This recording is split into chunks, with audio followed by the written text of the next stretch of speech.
Creativity is an addiction. We crave it. We push it away. We're woken up in the middle of the night. In the middle of the day, we go, oh, I don't have any more energy because it's stolen from you.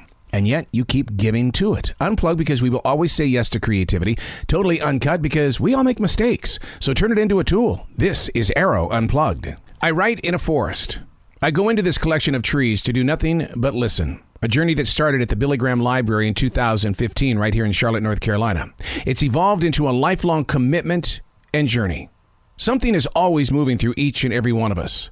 We call it the calling. They aren't my words. These are the lyrics from Billy's Forest. Chapter number 321, July 2nd, 2022. I sit here waiting for a dream, which at 60 years old could be the most simple thought. There are trees in this forest that are far older than a poet with a pen. I've spoken to so many other writers about none of this is me, but rather the voice that lives within the trees.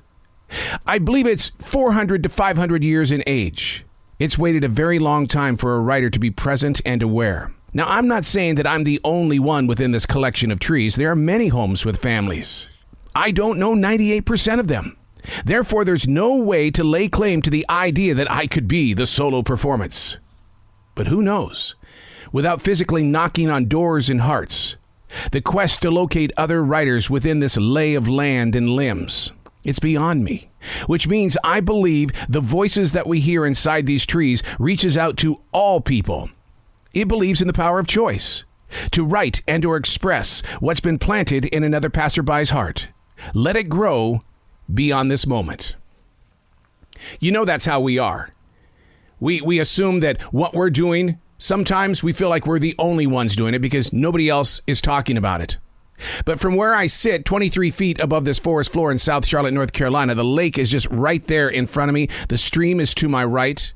There are houses all around us, but this forest is gigantic inside the heart. Some people might just say it's just a rural lay of land, and there just happens to be homes planted inside these trees. But when you get out into these trees, they're speaking, and so are the rocks. But are we listening? And if we are listening, why aren't we talking about it? Why aren't we sitting in circles saying, hey, look, this is what I felt last night? And I'll be honest with you, I think the last time I had a conversation with any neighbor about writing was back in the 1990s. It was Lisa, my next door neighbor. She used to come to my writing circles at Barnes & Noble. We would talk a lot about the power of this forest. But it's been many years since we've done that, mainly because writers like to go inward. We're not so expressive in public because when we do talk, people want to listen, but they can't relate. But in my heart, I believe that those that are listening to the conversation can relate. Because I believe inside their hearts, they too want to be a writer, or they are a writer, but don't have the confidence to say, yeah, I'm one of them too. We're all born to write. Those are the words of Julia Cameron in The Artist Way. We just choose to do different things with what has been put on paper. Sometimes we don't believe in those words, but you have to go into every day with one thought. It's not about you. What you put on paper is a breadcrumb. It's part of the needle in the haystack.